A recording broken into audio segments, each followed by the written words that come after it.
تو اس لیے بار بار ضرورت ہے اس کو سننے اور سنانے کی کہ اللہ نے اس امت کو یہ منصب دیا ہے، کنتم خیر امت اخرجت للناس، تم سب سے بہترین امت ہو، تمہیں نکالا گیا ہے۔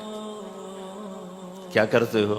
تأمرون بالمعروف وتنہون عن المنکر وتؤمنون باللہ، بھلائی کی بات کرتے ہو، برائی سے روکتے ہو، صلہ مجھ سے لیتے ہو۔ تؤمنون باللہ، صلہ مجھ سے لیتے ہو، اللہ پہ ایمان لاتے ہو۔ کل بھی میں نے کہا تھا کہ ہر مسلمان کے ذمہ دعوت ہے، عمل کرے یا نہ کرے۔ آج پھر اس کو دہرا رہا ہوں کہ عمل کرے یا نہ کرے، اوروں کو دعوت دینا ہر مسلمان کے ذمہ ہے۔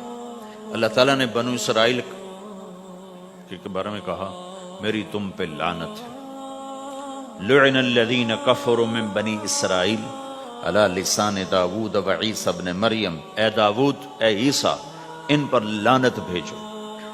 کتنا سخت اللہ کا فرمان ہے۔ اچھا کیوں؟ کس لیے؟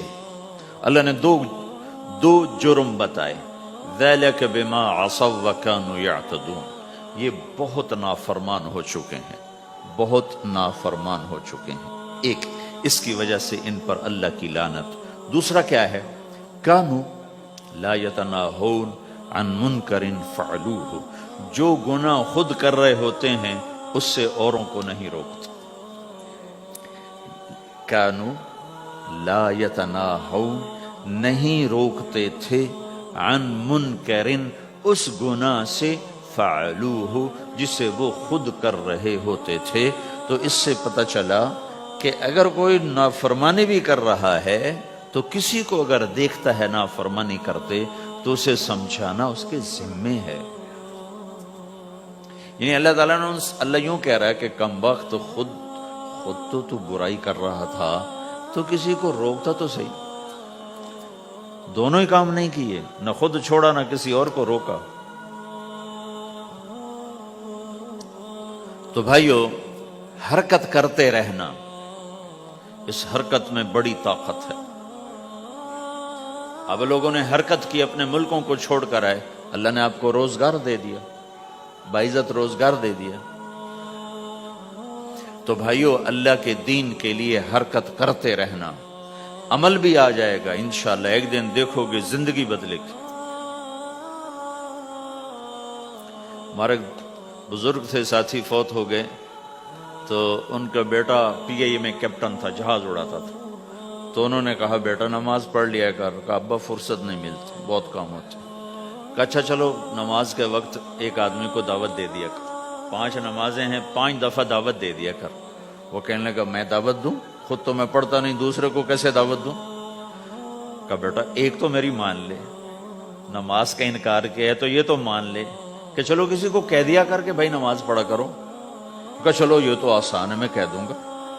تو اس نے اپنے ابا کی بات مان لی، ہر نماز پہ 1-2 کو کہہ دیتا بھائی نماز پڑھا کرو۔ اس کے والد فوج میں جرنیل تھے، یہ کیپٹن تھا، دونوں کی ملاقات نہیں ہوئی۔ 6 مہینے بعد باپ بیٹا کی ملاقات ہوئی تو دیکھا تو انہوں نے کہا بیٹا یہ کیا ہوا؟ کہا آپ نے مجھے پھنسا دیا۔ وہ جب میں لوگوں کو کہتا رہا تو میرے اپنے اوپر اثر ہونا شروع ہو گیا کہ میں اپنے آپ کو ملامت کرنے لگا کہ اوروں کو تو کہہ رہا ہے، خود تو پڑھتا نہیں۔ کہ اس نے مجھے کھڑا کیا اور میں نماز پہ آیا۔